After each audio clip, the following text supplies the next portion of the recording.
Do you ever feel like life has to be hard for it to be real? Like, if you're not struggling, you're not truly growing? We live in a culture that glorifies the grind, romanticizes pain, and treats suffering like it's the price you must pay to be worthy. And if you're like me, you may have even worn that struggle as a badge of honor. I know I did. Growing up, I was a troubled kid, a rebellious teen, and eventually a young adult who wore my pain like armor. My rebellion wasn't strength. It was a mask, a cover-up for suffering I didn't know how to process. I convinced myself I was proud of it, but underneath, I was hurting. And without realizing it, I built my entire identity around my struggles. But here's the truth I need you to hear. Suffering is not a requirement for transformation. Struggle is not your identity. You are allowed to be free, even if your past has been full of pain. Today, I want to show you how to release the struggle identity and step into a life where peace, ease, and alignment are not only possible, but normal. Most people don't realize this. We don't cling to pain because we want to suffer. We cling to it because our identity was shaped in survival. If you've spent years battling anxiety, depression, addiction, or trauma, the struggle becomes familiar.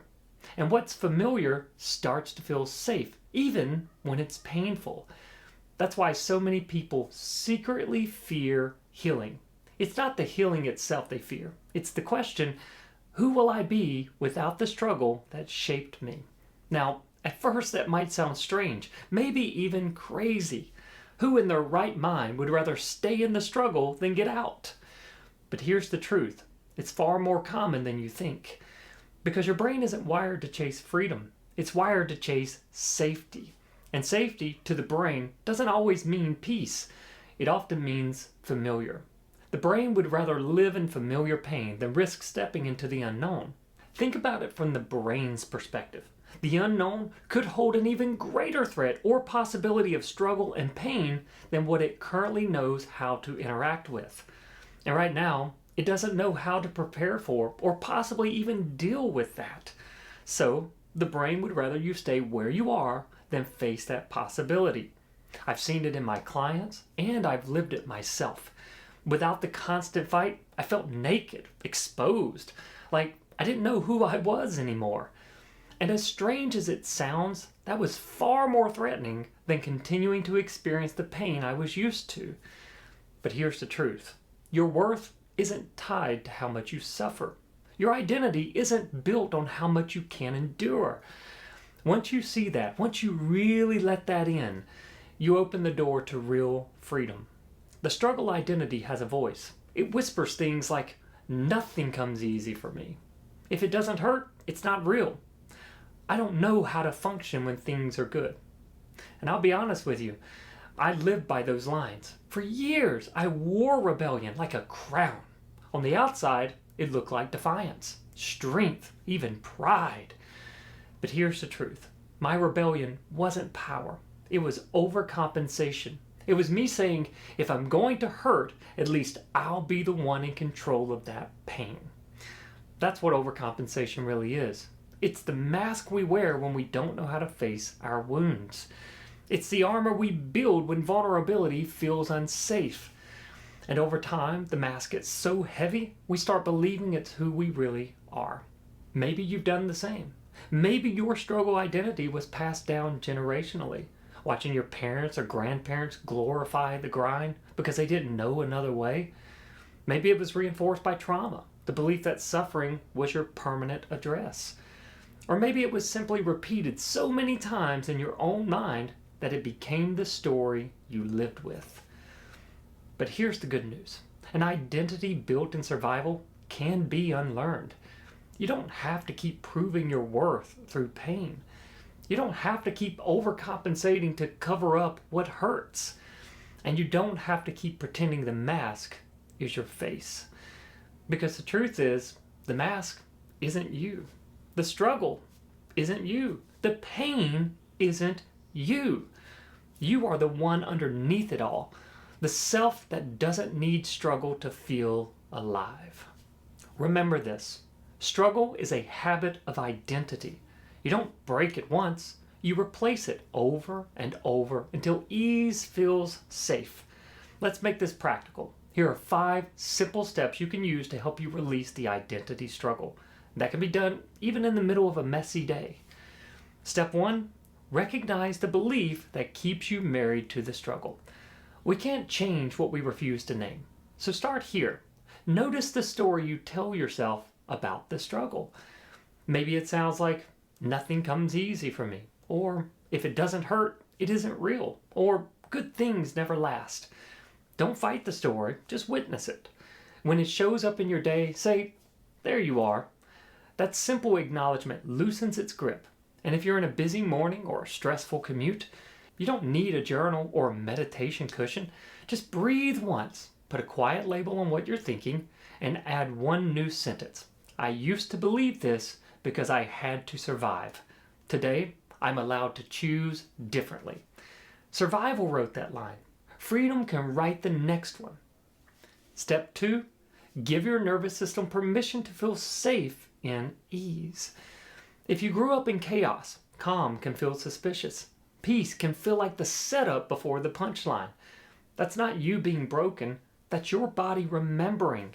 We retrain it by letting safety become familiar. Just take 2 minutes to sit, exhale slowly, and tell your body, right now, in this moment, I am safe. Place your hands over your heart, just like this, and tell yourself, I am safe.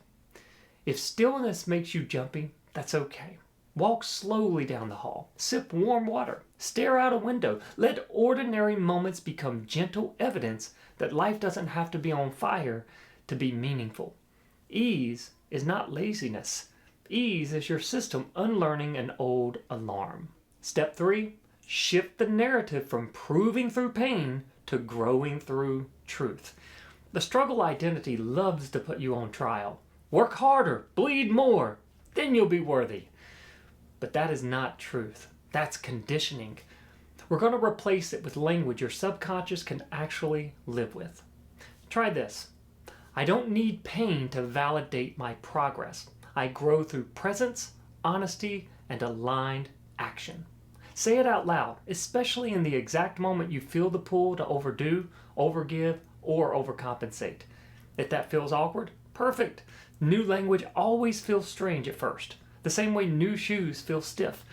Wear them for a week and watch how your life changes. And when the old sentence rushes back in, because it will, don't argue. Answer it once, clearly, and move on. Step 4, stop glorifying the grind and choose alignment over effort. There's a difference between hard work and harsh work. Hard work builds. Harsh work bleeds.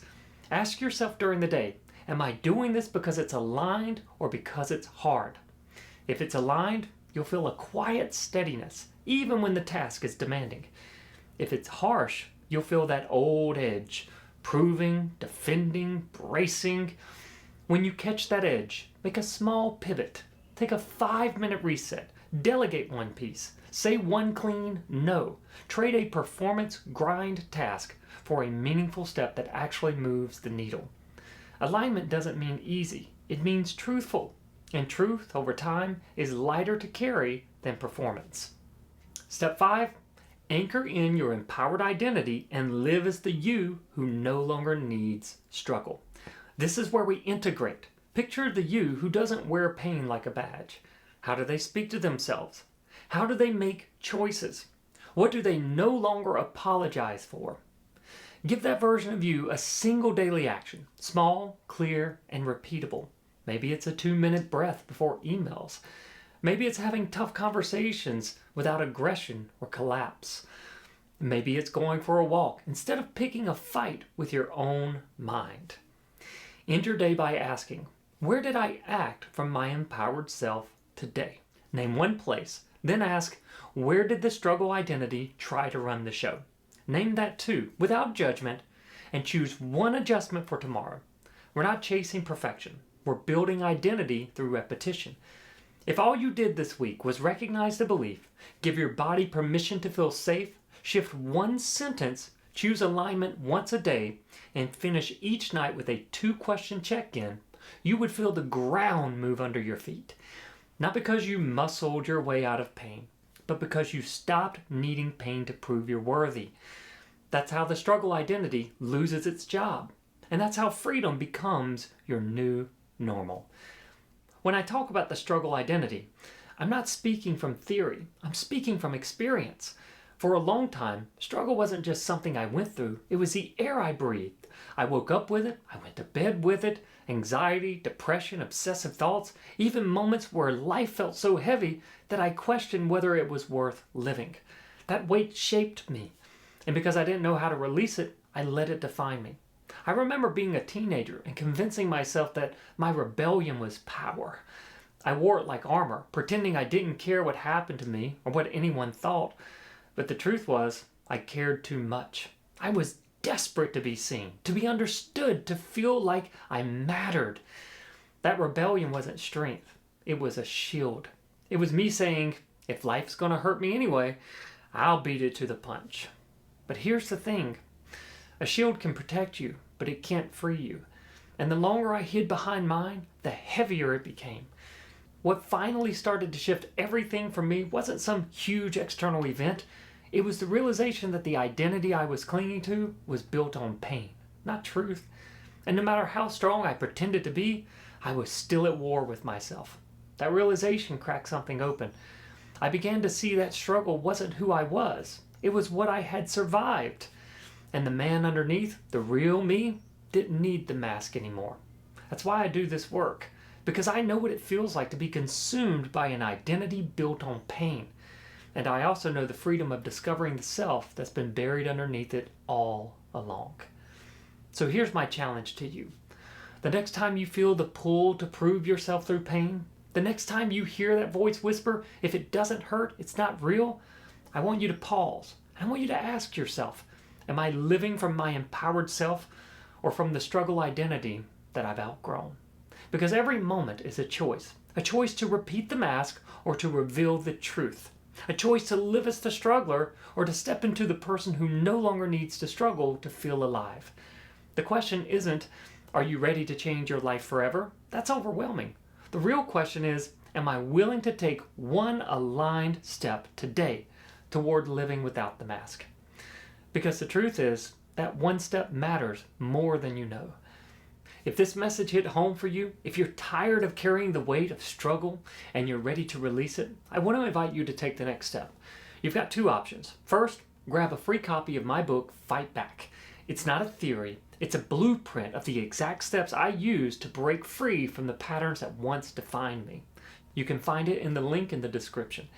Second, if you're ready for real-time support, if you want someone walking with you as you release the struggle identity and build the life you were meant to live, book a free consultation with me. Let's sit down, discuss what's been holding you back, and outline the steps to your breakthrough.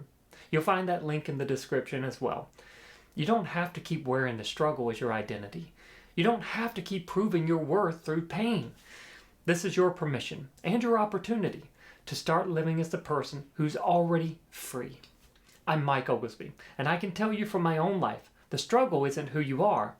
The freedom on the other side is.